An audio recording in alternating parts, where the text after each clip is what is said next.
깨어진 관계를 회복하라, 이런 주제로 함께 말씀을 나누도록 하겠습니다. 우리가 미국의 유명한 록펠러 그러면 그의 좋은 점을 많이 이야기합니다. 그가 얼마나 하나님 앞에 헌신된 사람인가, 얼마나 나누고 베푸는 일에 구제사역에 열심이었는가 하는 이야기를 많이 하죠. 그러나 그것도 그가 예수를 만나고 난 이후의 모습이죠. 록펠러는 예수님을 만나기 전에는 워낙 어렵게 살았던 사람이기 때문에 그의 인생이 오직 돈이었습니다. 돈 버는 게 그의 인생의 목적이었습니다. 그래서 정말 수단 방법 가리지 않고 돈을 버는 일을 했습니다. 30대에 스탠다드 석유회사를 설립하고 40대에 철도회사와 기업을 병합해가지고 미국 정유 능력의 90% 이상을 지배하는 그런 부자가 되었습니다. 그는 한 푼이라도 더 벌기 위해서 직원들을 아주 착취하고 상대방을 착취하는 아주 악한 사람이었습니다. 성공했지만 누구보다도 존경받지 못했습니다. 남을 위해 희생하는 기쁨도 전혀 알지 못했습니다. 그가 53살에 되었을 때 세계에서 제일 가는 억만장자가 되었습니다. 그런데 불행하게도 알로페시아라고 하는 병에 걸리고 말았습니다. 머리카락이 다 빠지고 눈썹이 빠지고 먹어도 소화가 안 되고, 그래서 하루에 비스켓 한 조각, 우유 한 모금 마시는 거, 그 정도밖에 할 수가 없었습니다.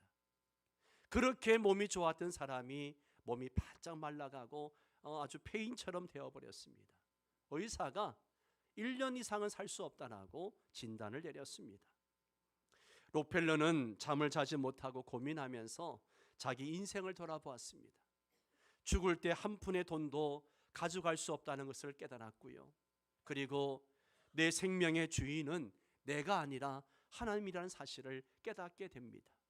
그는 결단을 내리고 자기 재산을 교회에다 헌금을 하고 또 가난한 자들을 위해서 나누기 시작했습니다.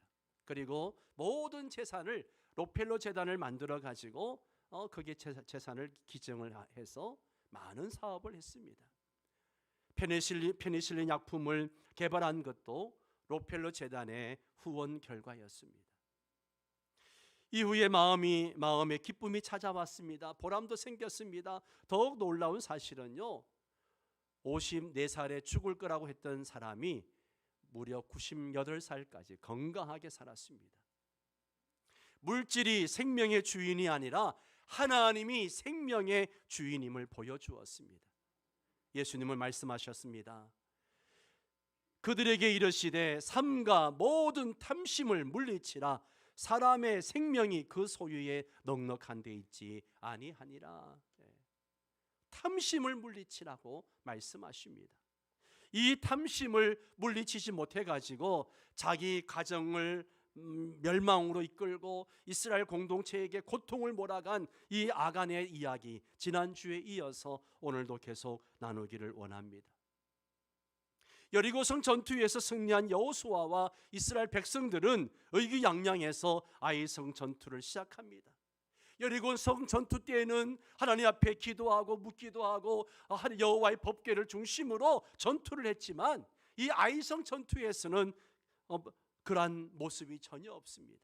범죄한 한 사람의 죄악 때문에 패하고 말았습니다. 여호수아와 이스라엘은 큰 충격에 빠졌습니다. 여호수아는 옷을 찢고 티끌을 무릅쓰고 하나님 앞에 탄식을 합니다.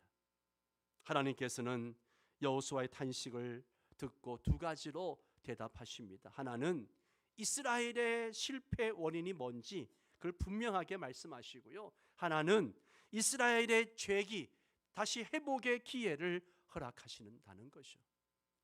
이스라엘의 실패 원인은 바로 이스라엘의 범죄 때문이라고 그렇게 분명하게 말씀하셨습니다.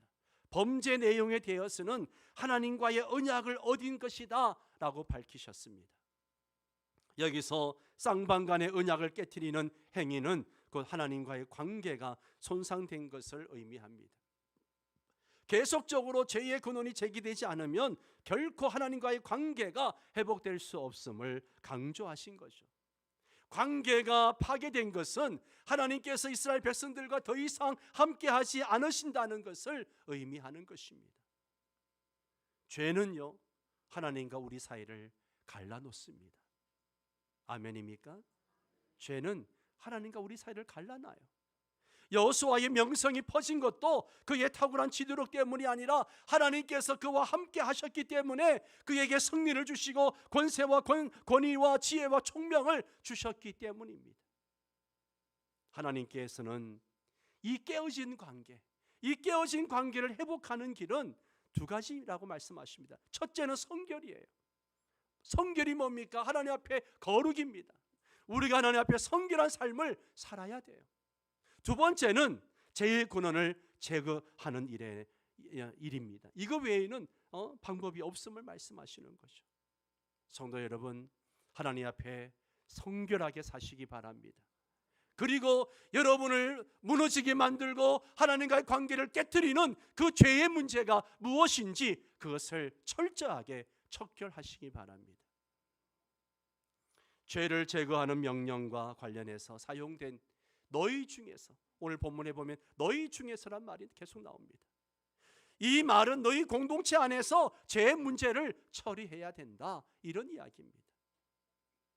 만약 이스라엘 공동체 안에서 죄를 제거하지 않는다면 그들에게는요, 지속적인 실패만 있을 뿐이에요.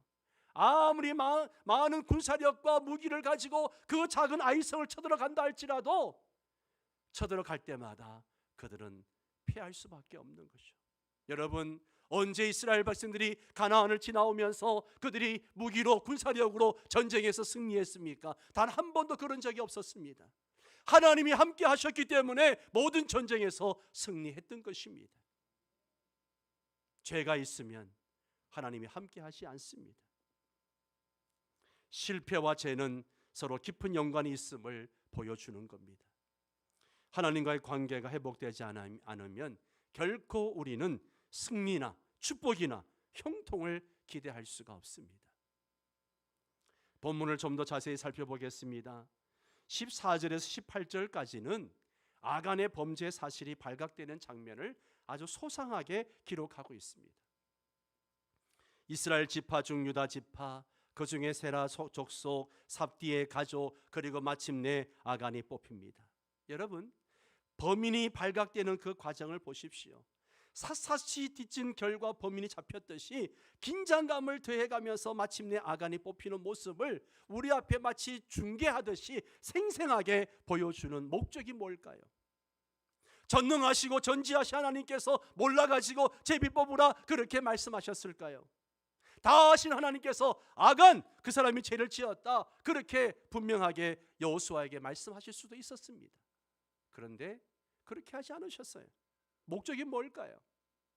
이것은 하나님 앞에서는 드러나지 않는 죄가 없다는 것을 가르쳐 주시기 위해서입니다. 하나님 앞에서는 감출 수 있는 죄가 없어요. 여러분, 아간이 점점 좁혀오는 그 과정을 보면서 아간의 마음이 어땠을까요? 설마 내가 뽑힐까? 아무도 모를 거야. 아무도 몰래 가져왔는데. 얼마나 조마조마했을까요? 여러분, 우리가 아무리 은밀하게 지은 죄라고 할지라도 하나님의 눈에 피할 수는 없습니다. 사람의 눈은 속일 수 있어도 하나님의 눈은 속일 수가 없습니다. 예레미야 16장 17절 말씀을 보세요. 이는 내 눈이 그들의 행위를 어떻게 하신다고요? 살펴보므로 그들이 내 얼굴 앞에서 뭐 한다고요? 숨기지 못하며 그들의 죄악이 내 목전에서 숨겨지지 못합니다. 하나님은 우리의 행위를 살피시는 분이십니다. 우리의 심령까지 감찰하시는 분이십니다. 하나님 앞에서는 아무것도 숨길 수 없습니다. 욥기 34장 21절 22절 말씀도 보십시오. 그는 사람의 길을 어떻게 하십니까? 주목하시며 사람의 모든 걸음을 어떻게 하십니까? 감찰하시나니 행악자는 숨을 만한 흑암이나 사망의 그늘이 없느니라. 악한 사람은 숨을 공간이 없다는 거예요. 시편 90편 8절 말씀, 주께서 우리 죄악을 주의 앞에 놓으시며 우리의 은밀한 죄를 주의 얼굴빛 가운데 두셨사오니.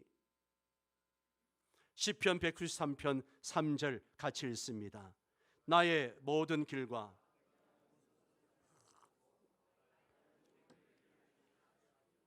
아멘. 여러분, 이상의 말씀들을 보면 하나님 앞에 감출 수 있는 죄가 있습니까 없습니까? 있습니까 없습니까? 없습니다. 없습니다. 내 아내가 모르고 내 남편이 모르고 내 자식이 모르고 내 주변 사람이 몰라도 하나님은 다 아십니다. 지난 여름에 네가 무슨 일 했는지 주님은 아십니다. 예. 여러분, 우리가 무슨 일 했는지 다 아세요. 모든 죄가 드러납니다. 하나님은 지금 이스라엘 백성들에게 그것을 가르쳐주고 계시는 거예요. 아간이 아무도 모르게 아주 은밀하게 죄를 지었지만 하나님은 그 죄를 보고 계셨습니다. 그래서 하나님은 아간의 죄를 제비 뽑기를 통해서 이스라엘 백성들에게 그 죄를 드러내기를 원하셨던 겁니다. 제비는 사람이 뽑지만 그것을 결정하시는 분은 우리 하나님이신 줄 믿습니다. 하나님의 명령대로 제비를 뽑으니까 아간이 뽑혔습니다. 여호수아가 죄인 아간을 어떤 방식으로 다루는지 보십시오. 16절에 보면 여호수아가 아침 일찍 일어나가지고 이스라엘 백성들을 지파대로 가까이 오게 했다라고 했습니다. 여기에 가까이 나오게 했다는 것은 하나님의 임재가 있는 성막 앞으로 다 모이게 했다는 거예요. 제비를 뽑았더니만 유다 지파가 뽑혔고, 유다 지파 중에서 세라 족속이 뽑혔고, 세라 족속 중에 삽디가 뽑혔고, 삽디의 가족 각 남자를 가까이 나오게 했더니 유다 지파의 세라의 증손 삽디의 손자요 갈미의 아들인 아간이 뽑혔습니다. 여러분, 성경은 그냥 아간이 뽑혔다 그렇게 말하지 않고요, 어느 지파 어느 족속 어느 누구의 아들 누구의 아들 누구의 아들 누구의 아들 누구의 아들 하면서 그 사람의 이름을 거명하고 있습니다. 하나님 앞에 숨길 수 있는 게 죄가 없어요. 네. 왜 성경은 아간 한 사람을 이야기하지 않고 그의 지파, 그의 족속, 그의 가족을 이야기할까요? 죄는요, 그 당사자만 무너지는 게 아니라 가족까지 무너지게 할 수 있다는 거예요. 여호수아가 아간을 신문합니다. 네가 한 일을 말해보아라. 그러니까 20절 21절 이렇게 말합니다. 아간이 여호수아에게 대답하여 이르되 참으로 나는 이스라엘의 하나님 여호와께 범죄하여 이러이러하게 행하였나이다. 22절 같이 읽습니다. 내가 모략한 물건 중에 시날산의 아름다운 외투 한 벌과 은 200세겔과 그 무게가 50세겔 되는 금덩이 하나를 보고 탐내어 가졌나이다. 보소서 이제 그 물건들을 내 장막 가운데 땅속에 감추었는데 은은 그 밑에 있나이다. 자, 21절을 보니까 탐심을 나타내는 4개의 단어가 나와요. 그게 뭐예요? 뭐예요? 보고, 탐내어, 가졌다, 감추었다. 예. 보고, 탐내고, 가졌다, 감추었다. 여러분 어디서 많이 본 장면이지 않아요? 기억나지 않아요? 어디서 이런 장면이 있었어요? 예, 창세기 3장에 보면 하와가 선악을 알게 한 나무를 따먹을 때 했던 행동과 비슷합니다. 창세기 3장 6절 말씀을 보세요. 여자가 그 나무를 본즉 먹음직도 하고 보암직도 하고 지혜롭게 할 만큼 탐스럽기도 한 나무인지라 여자가 그 열매를 따먹고 자기와 함께 있는 남편에게도 주매 그도 먹은지라. 여기에도 비슷한 단어들이 나오죠. 보다, 먹음직, 보암직, 탐스럽다, 먹었다. 예. 여러분, 탐심은요 인류를 망하게 한 죄입니다. 탐심은 인류를 망하게 한 죄예요. 성도들이 넘어가는 이유도 탐심 때문입니다. 그래서 성경은 탐심을 뭐라 그래요? 우상숭배라고 얘기하고 있습니다. 탐심을 우상숭배라고 하는 거예요. 탐심의 죄가 얼마나 무서운지 모릅니다. 하와가 선악을 알게 하는 나무의 실과를 따먹은 것도 탐심 때문이에요. 성경은 탐심을 부리다가 망한 사람들의 이야기가 수두룩합니다. 하나님은 인간의 탐심을 아시고 제발 탐심을 버리라고 그 10계명 중에 제일 마지막 계명으로 넣어놓으신 거예요. 출애굽기 20장 17절 말씀 함께 읽습니다. 네 이웃의 집을 탐내지 말라. 네 이웃의 아내나 그의 남종이나 그의 여종이나 그의 소나 그의 낙이나 물은 네 이웃의 소유를 탐내지 말라. 그야 하나님께서 네 이웃의 집을 탐내지 말라 그렇게 끝나는 것이 아니라 그 뒤에 구체적으로 말하십니다. 그래서 그의 아내와 그의 여종이나 남종이나 그의 소나 낙이나 그의 이웃의 소유의 어떤 것도 탐내지 말라 구체적으로 말씀하십니다. 사울 왕이 하나님께 버림받은 이유도 탐심 때문에 불순종하다가 버림을 받습니다. 그 위대한 다윗 왕도 씻을 수 없는 죄를 짓게 된 것도 바로 이 탐심 때문이에요. 사무엘하 2장 11장 2절에 4절 말씀을 보세요. 저녁 때에 다윗이 그의 침상에서 일어나 왕궁 옥상에서 거닐다가 그곳에서 그 다음 뭐예요? 보니 탐심이죠. 탐심이에요. 보니 한 여인이 목욕을 하는데 심히 아름다워 보이는지라 다윗이 사람을 보내어 그 여인을 어떻게 해요? 알아보게 하였더니 탐심의 계속 진행 과정이에요. 그가 아뢰되 그는 엘리압의 딸이요 햇사람 우리아의 아내 바세바가 아니니까 같이 읽습니다. 다윗이 자기에게로 데려오게 하고 그 여자가 그 부정함을 깨끗하게 하였으므로 더불어 동침함에 그 여자가 자기 집으로 돌아가니라. 아멘. 아멘. 다윗은 이 한 번의 탐심을 이기지 못하고요, 결국 그 탐심이 살인죄까지 범하게 합니다. 물론 나중에 다윗이 정말 철저하게 회개하고 하나님 앞에 돌아섰지만 하나님은 죄는 용서하시지만 그 죄의 죄값은 반드시 치르게 하십니다. 보세요. 다윗을 보십시오. 우리가 다윗의 신앙의 위대한 면만 많이 이야기하지만요, 다윗을 놓고 볼 때는 얼마나 불쌍하고 고통스러운 사람인지 몰라요. 그가 죽을 때까지 그 집에 칼이 떠나지 않습니다. 아들들이 끊임없이 반역하고요, 형제들끼리 칼부림을 하고요. 그랬을 때 다윗의 마음이 얼마나 아팠을까요? 형제들끼리 강간하고 칼부림하고 이 모습을 지켜보는 아버지의 마음이 어땠을까요? 그는 죽을 때까지 이 죄값을 지고 가는 것을 봅니다. 한 번의 탐심 때문에. 엘리사의 종 게하시도 이 탐심 때문에 문둥병자가 됩니다. 이스라엘의 아합 왕도 이 탐심 때문에 비참한 최후를 맞게 됩니다. 열왕기상 21장에 보면 아합 왕이 자기 왕궁 옆에 좋은 포도원 하나 있는 것을 보고 이 밭의 포도원 주인이 누구인가 알아보라고 했더니만 나봇이라는 사람이 포도원 주인입니다. 그래서 나봇에게 야, 그 밭을 나한테 팔든지 내가 더 좋은 밭을 줄 테니까 나랑 바꾸든지 하자, 그렇게 이야기합니다. 나봇이 뭐라 그래요? 조상이 물려준 유산이고 이 유산을 내가 남에게 주는 것은 하나님께서 금하신 일이니까 나는 할 수 없습니다. 하나님께서 말씀하신 것이니까 난 율법을 어길 수 없습니다. 그렇게 이야기하니까 이 아합 왕이요, 그날부터 근심하고 답답해가지고 식음을 전폐하고 자리에 알아 눕습니다. 한나라 왕이 백성이 가지고 있는 포도원이 탐이 나가지고 그 포도원을 팔지 않는다고 근심하고 답답해서 침상에 누워있는 이 왕을 보십시오. 얼마나 한심합니까? 여러분, 탐심은요 사람을 이처럼 병들게 만듭니다. 병들게 만들어요. 결국 나중에 어떻게 합니까? 그의 악한 아내 이세벨이 불량자들을 세워가지고 야, 저 사람 나봇이 하나님을 저주하고 왕도 저주했다, 거짓 증거를 하게 해서 돌로 쳐 죽입니다. 그리고 그 포도원을 차지하게 하죠. 탐심의 결과가 뭡니까? 열왕기상 21장 17절 이하를 보면요, 특별히 19절 말씀을 함께 읽겠습니다. 19절.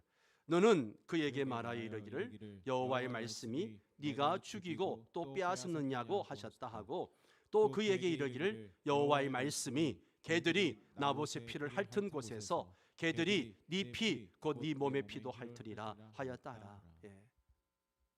그리고 이 예언의 말씀이요 열왕기상 22장 37절 이하에 그대로 이루어집니다. 탐심은요 불행을 낳습니다. 디모데전서 6장 9절과 10절 말씀을 보세요. 부하려 하는 자들은 시험과 올무와 여러 가지 어리석고 해로운 욕심에 떨어지나니 그 사람으로 파멸과 멸망에 빠지게 하는 것이라. 함께 읽습니다. 돈을 사랑함이 일만하게 뿌리가 되나니 이것을 탐내는 자들은 미혹을 받아 믿음에서 떠나 많은 근심으로서 자기를 찔렀도다. 예. 부하려 하는 자들, 곧 탐심을 가진 자들은 시험과 올무와 여러 가지 해로운 욕심에 떨어지게 되고 파멸과 멸망에 빠진다라고 성경은 말하고 있습니다. 지금도 많은 사람들이 탐심 때문에 얼마나 파멸과 멸망에 빠지는지 몰라요.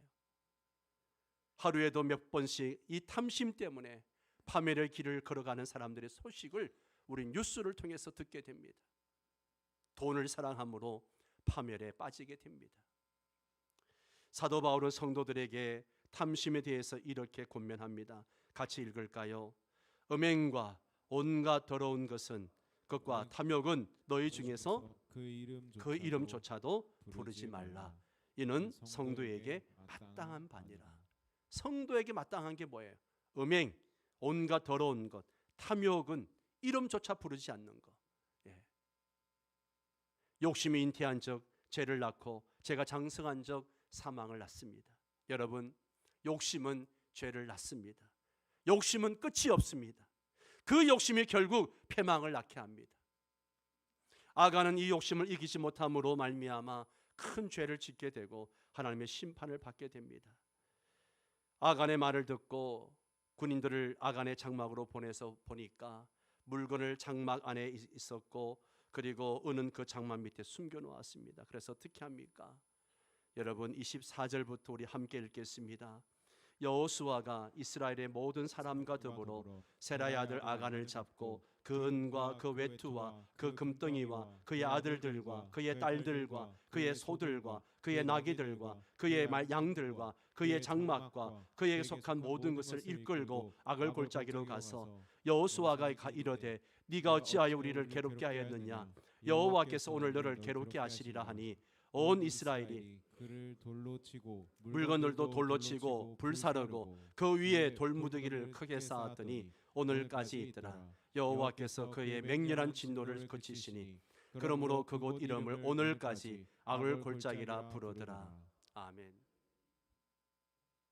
인류의 역사는 아단 한 사람의 범죄로 인해서 모든 사람이 죄의 사슬에 얽매이는 그런 쓰라린 역사로 시작이 되었습니다. 바울은 그 사실을 너무나 잘 설명해 주고 있습니다. 로마서 5장 19절에 한 사람이 순종하지 아니함으로 많은 사람이 죄인 된 것 같이 한 사람이 순종하심으로 많은 사람이 의인이 되리라. 아담 한 사람과 그 한 사람의 불순종으로 인해서 온 인류는 죄인의 길에 서야만 했습니다. 이 죄가 이 땅에 들어옴으로 말미암아 온 인류는 이제 사망의 종로로 가는 비참한 인생들이 되었습니다. 죽음과 질병과 가난과 온갖 죄악들이 인생들을 괴롭히고 있습니다. 그 누구도 이 죽음 앞에서 자유로울 수 없습니다. 그러나 예수 그리스도의 한 사람의 순종으로 말미암아 온 인류는 의인이 되고 하나님의 자녀가 되었습니다. 예수 그리스도를 믿는 자는 누구든지 하나님의 자녀가 되는 권세를 주셨습니다. 더 이상 사망이 우리를 지배할 수 없습니다. 우리는 하나님의 자녀들입니다. 이처럼 한 사람의 역할이 얼마나 중요한지 몰라요. 한 사람이 중요합니다. 한 사람이 중요해요. 그 한 사람이 복의 통로가 될 수도 있고 그 한 사람이 저주의 통로가 될 수도 있습니다. 한 사람의 죄라 할지라도 전체에게 미치는 영향이 엄청날 때가 많습니다. 아간의 죄 역시 온 이스라엘에 하나님의 진노가 임하게 했습니다. 여호수아는 단호히 아간을 처형함으로써 남은 백성의 성결을 도모하는 것을 봅니다. 이때 그의 가족도 아간과 함께 처형당합니다. 그의 아들들과 그의 딸들과 그의 소와 그의 나귀와 모든 재산도 다 그 처형 대상이 되어버렸습니다. 이는 그들이 아간의 범죄 사실을 알고도 묵인하여 죄악에 동참했기 때문입니다. 이처럼 여호수아는 아간과 그의 가족 모두를 진멸함으로써 이스라엘 중에서 죄악을 철저히 척결했습니다. 우리는 때로 성경 속에서 죄를 척결하시는 하나님의 행동을 너무 심하지 않나 할 정도로 엄격하게 다루시는 것을 봅니다. 아간이 범죄했을 때 그의 아내와 자녀들까지 죽이는 것은 너무하지 않는가 하는 생각을 합니다. 아나니아와 삽비라가 범죄했을 때 하나님은 남편만 죽이면 되지 왜 그 아내까지 죽이는가? 그의 자식들은 어떻게 하라고 죽이는가? 그렇게 이야기합니다. 여러분, 한 사람이 죄를 지었을 때 가족들은 그 죄를 회개할 수 있도록 도와주고 역할을 할 수 있어야 돼요. 분명히 아나니아가 재산을 몰래 얼마를 감추고 드렸을 때 삽비라도 알았습니다. 당신 이러면 안 돼요. 하나님 앞에 회개해야 됩니다. 그렇게 얘기를 했어야죠. 회개할 기회가 있었습니다.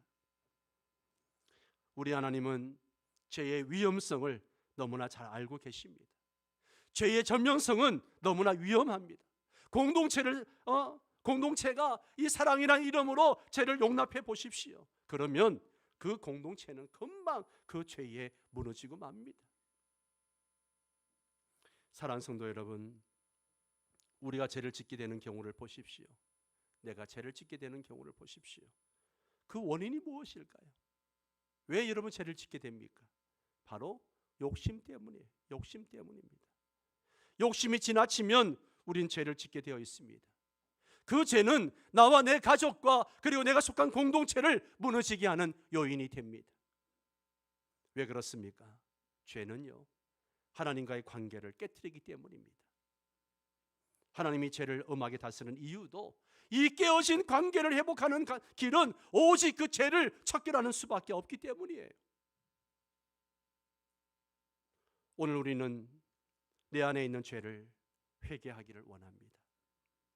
혹시 내 가정을 무너지게 하는 죄는 없는지, 공동체를 병들게 하는 죄는 없는지 돌아보고 기도하기를 원합니다. 이 시간 기도하기를 원합니다.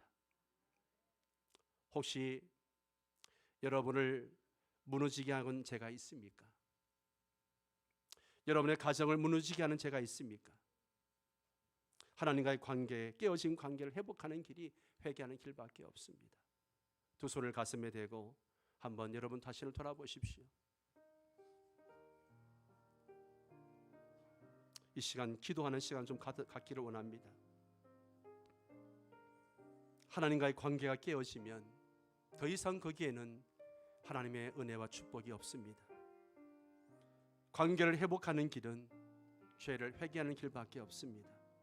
다른 방법이 없습니다.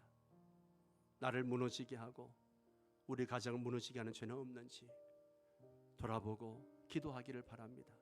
여러분이 아무리 은밀하게 짓는 죄라 할지라도 하나님은 다 보고 계셨고 알고 계십니다. 이 시간 하나님 앞에 하나님만 아시는 죄가 있다 할지라도 하나님 앞에 회개하며 나아가는 시간을 갖도록 하겠습니다. 기도합니다. 하나님 아버지,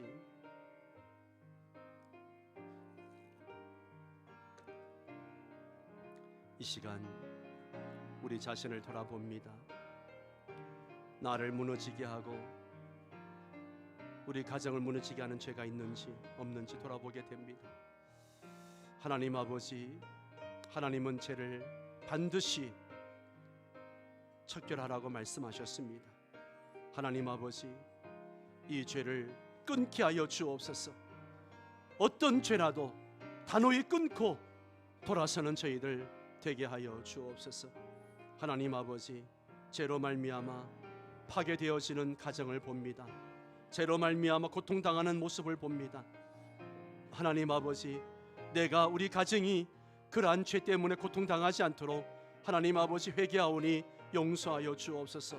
내 안에 음란과 거짓과 불의와 부정과 불법과 모든 교만과 모든 불충한 것들과 하나님 아버지 모든 죄악들을 주님 앞에 회개합니다. 하나님 아버지 용서하여 주시옵소서. 내가 죄인인 것을 깨달을 수 있는 귀한 시간 되게 하여 주옵소서. 내가 살 길은 오직 회개밖에 없음을 깨닫고 주님 앞에 돌아서는 우리 모두가 되게 하여 주시옵소서. 내 주여 보혈은 찬양합니다. 내 주의 보혈은 정하고 정하다. 내 죄를 정케 하신 주 날 오라 하신다. 내가 주께로 지금 가오니 십자가의 보혈로 날 씻어주소서.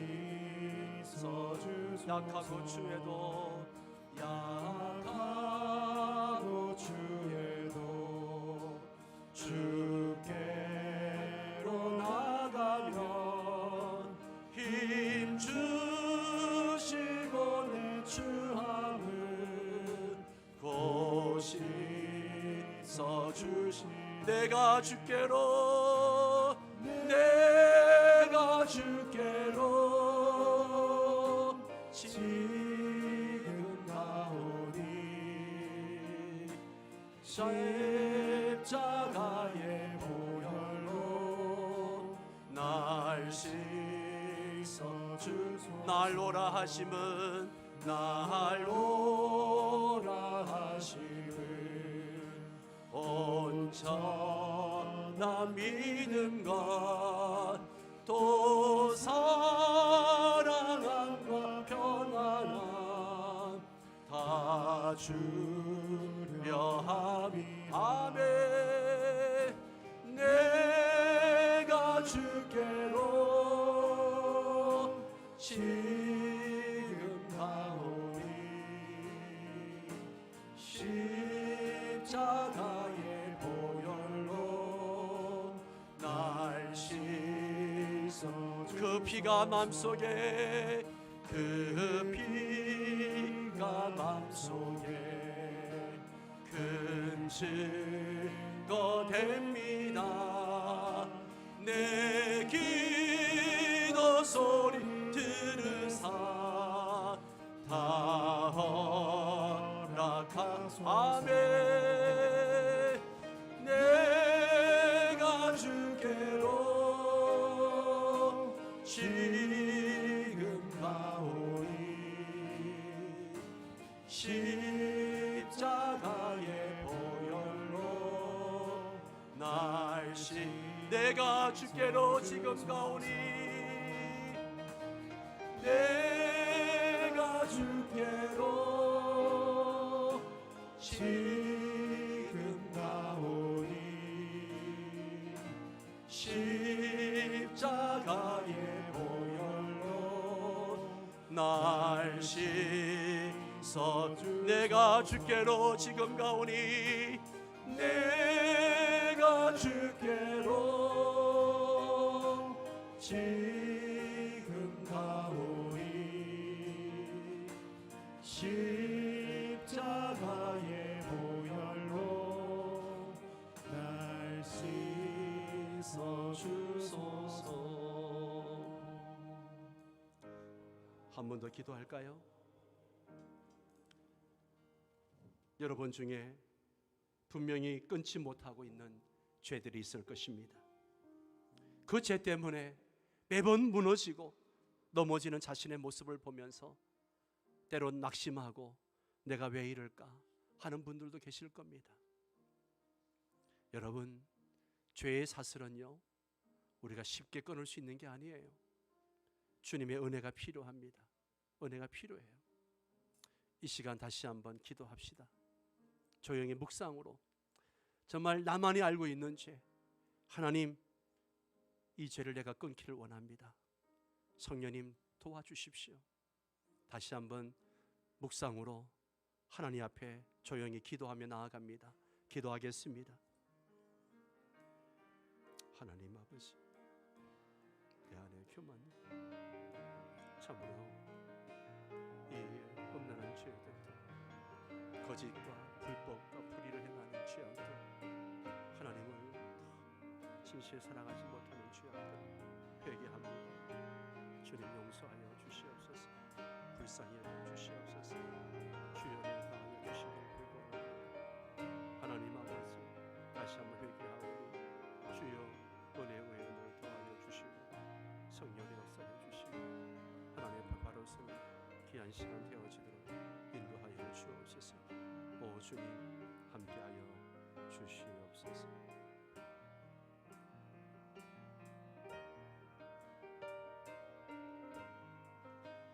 주님께서 함께 주시옵소서.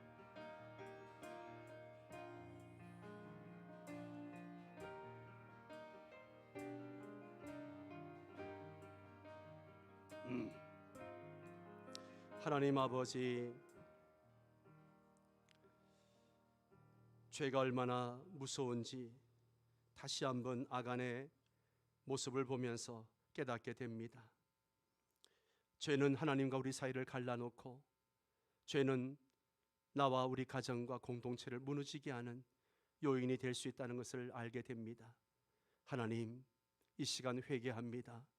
내 안에 있는 죄, 은밀한 죄, 나만이 알고 있는 죄라 할지라도 그 죄를 주님 앞에 토로하고 나아가는 저희들 되게 하여 주옵소서. 죄를 해결해 주실 수 있는 분은 주님밖에 없습니다. 하나님, 하나님과 깨어진 관계가 회복되게 하여 주시고, 하나님 앞에 거룩한 하나님의 자녀로 이 땅을 살아갈 수 있도록 인도하여 주옵소서. 그래야 하나님의 복이 나에게, 또 나를 통하여 우리 가정에, 우리 가정을 통하여 이웃들에게 흘러가는 은혜가 있게 하여 주옵소서. 주여, 우리 명성교회가 거룩한 믿음의 공동체가 되게 하여 주옵소서. 죄를 척결하고 정말 죄악들이 있다면 그것들을 끊어내고 주님 앞에 바로 서는 우리 명성교회가 되게 하여 주시옵소서. 하나님 아버지, 오늘 결단하고 또 우리는 이 자리를 떠나지만 마귀는 끊임없이 우리를 미혹하고 유혹합니다. 그 미혹에 넘어가지 않게 하시고 모든 죄의 사슬을 끊고 승리하는 성도들 되게 하여 주시옵소서.